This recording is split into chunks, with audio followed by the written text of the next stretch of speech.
বিভিন্ন রাজনৈতিক সংগঠনের সম্মানিত নেতৃবৃন্দ সরকার পক্ষ থেকে সাতক্ষীরার মাননীয় একটি বছর পরে আবার রমজানের মাসে প্রভু সত্য পথে জীবন বিপদে ঠিক মতো হয় যদি রোজা পালো। বাংলাদেশ জামায়াতে ইসলামের সাথে আমাদের দীর্ঘদিনের একটি সুন্দর সম্পর্ক। আলহামদুলিল্লাহ,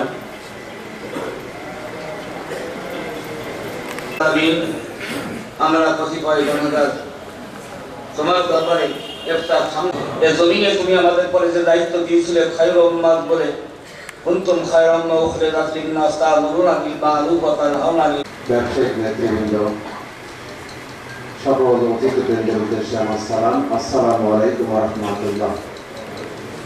রমজান মাস কোরআন নাজিলের মাস, কোরআন বিজয়ের মাস। বিশেষ অতিথি হিসাবে প্রধান অতিথি হিসাবে এখানে রয়েছেন সাতক্ষীরা 1 এবং 2 আসনের সম্মানিত নবনির্বাচিত সংসদ সদস্য মহোদয়। আমরা ঐক্যবদ্ধভাবে এগিয়ে যাব, এই সুন্দর সাতক্ষীরাকে আমরা গড়ে তুলব। আল্লাহ তাআলা আমাদেরকে তৌফিক দান করুন। আমাদেরকে আবারও প্রাণ থেকে শুভেচ্ছা এবং ভালোবাসা শ্রদ্ধা সম্মান জানিয়ে আমি আমার বক্তব্য শেষ করলাম। আসসালামু আলাইকুম ওয়া রাহমাতুল্লাহি ওয়া বারাকাতুহু। তিনি আমাদের জন্য এই কোরআন নাজিল করেছিলেন।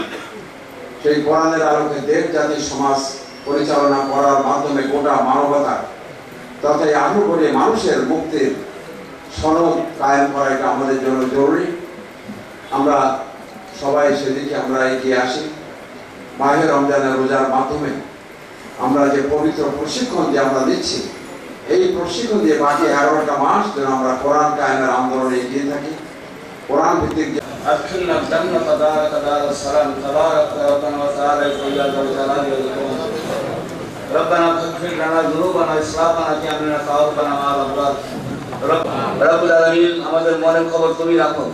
তুমি আল্লাহুল গুয়ুব, তুমি যা কিছু চাই করতে পারো। সত্য আল্লাহ, তুমি আমাদের সকলের বুঝকে পরিষ্কার করে দাও, কাছে করে কোরআনকে কেন্দ্র করে আমরা সবাই মিলে